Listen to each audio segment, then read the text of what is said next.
Merhaba, hoş geldiniz. Kanalıma ve mutfağıma sefalar getirdiniz. Bugün nefis bir yemek hazırlıyorum. İster kahvaltınızda, ister akşam yemeğinizde, tavada 10 dakikada hemen şipşak patates sallama yemeği. Hadi buyurun geçelim tarife.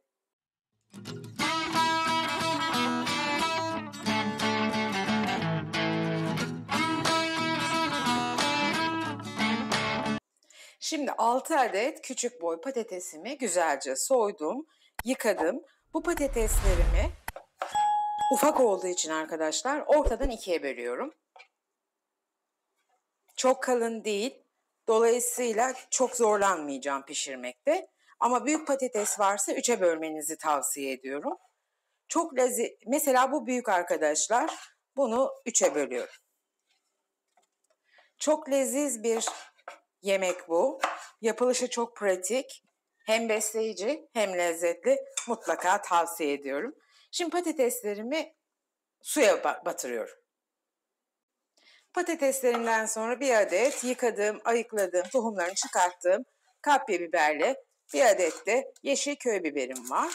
Onları da hemen çok iri olarak doğruyorum.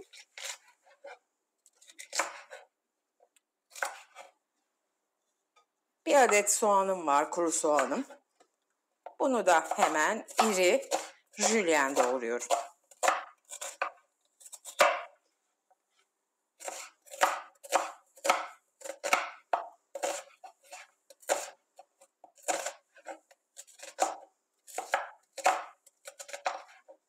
Üç adet ama çok büyük olmayan domateslerim var. Gayet kırmızı ve sulu.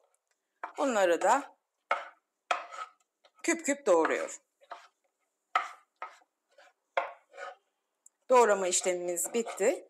Şimdi ocağın başına geçebiliriz.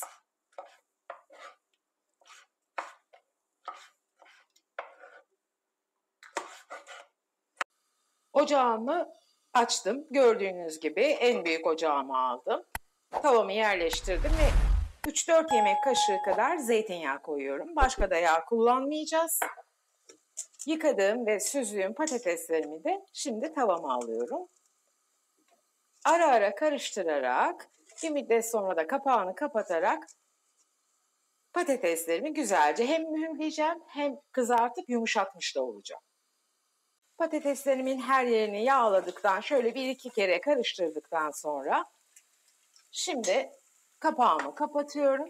Kontrollü olarak 3-5 dakikada bir karıştırarak patateslerimi güzelce hem mühürlüyorum, hem yumuşatıyorum, hem kızartıyorum. Aynı anda bir işlem oluyor kapak kapalı olduğu için. Patateslerimi ara ara böyle 3-4 dakikada bir çevirerek güzelce mühürlüyorum ve kızartıyorum. Bu arada kapağım kapalı dediğim gibi. Çok güzel pişmeye başladılar bile. Hiç endişeniz olmasın. Gerçekten çok leziz oluyor.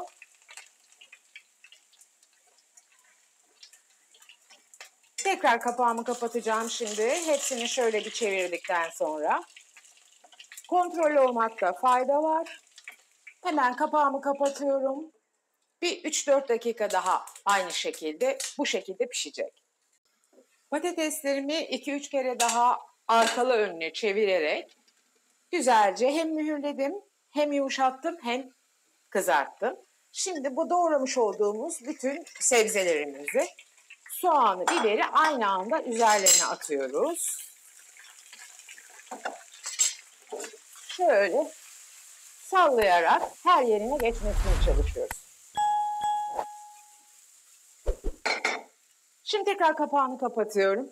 2-3 dakika kadar. Başka bir işlem yapmıyoruz. Yine sallayacağız. Bir daha kapatacağız.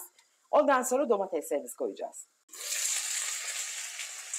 Çok güzel bir şekilde pişiyor. Bu şekilde hem pişiyor hem direğini muhafaza ediyor.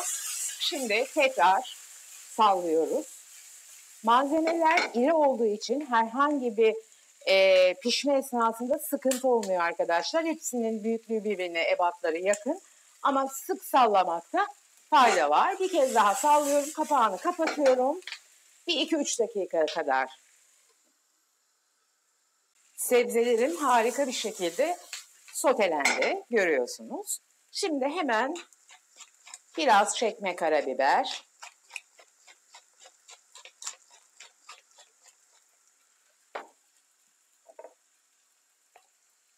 Çay kaşığının ucuyla hemen kimyon. Bu zevke bağlı. Arzu edenler koyabilir, arzu edenler koymaz. Bir çay kaşığı da pul biber koyuyorum. Patates tuz kaldırır. Bir çay kaşığı da tuz koyuyorum. Ve domateslerimi üzerine ilave ediyorum.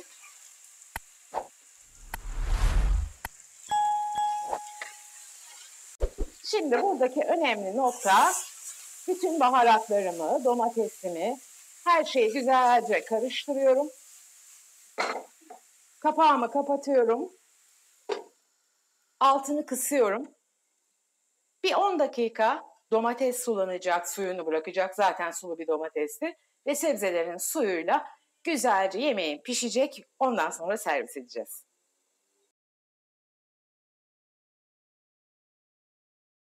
Çok güzel pişti. Hemen servis edelim şimdi.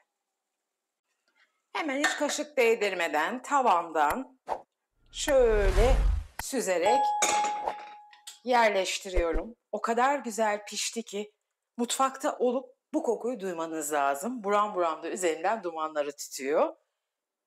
Evet, şipşak yapılan patates sallama bitti. Gerçekten çok leziz oldu. Ama içinize sinmesi için hemen size göstermek istiyorum. Patatesler ne kadar iri olursa olsunlar çok güzel piştiler. Hatta dağıldı koyarken görüyorsunuz. Göstermek istiyorum patateslerimin yumuşaklığını.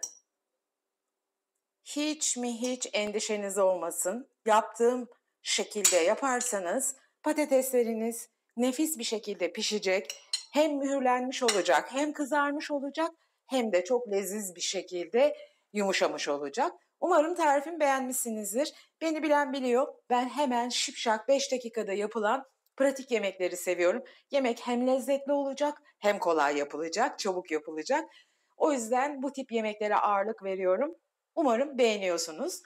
Tarifimi beğendiyseniz eğer videomu beğenmeyi, henüz kanalıma abone değilseniz kanalıma abone olup daha birçok pratik ve leziz yemeği takip etmenizi, bunun için de bildirim zilini açmanızı sizden rica ediyorum.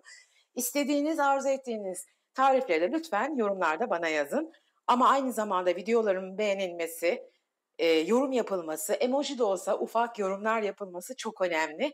Bana destek olmayı arzu ediyorsanız, videolarımın daha çok kişiye ulaşmasını sağlamak istiyorsanız eğer, videolarımı sevdiklerinizle, sosyal medyalarınızda paylaşırsanız ve mutlaka yorum yaparsanız çok sevinirim. Hepinizi çok seviyorum. Kendinize iyi bakın, sevgiyle kalın. Bir sonraki tarifte görüşmek üzere.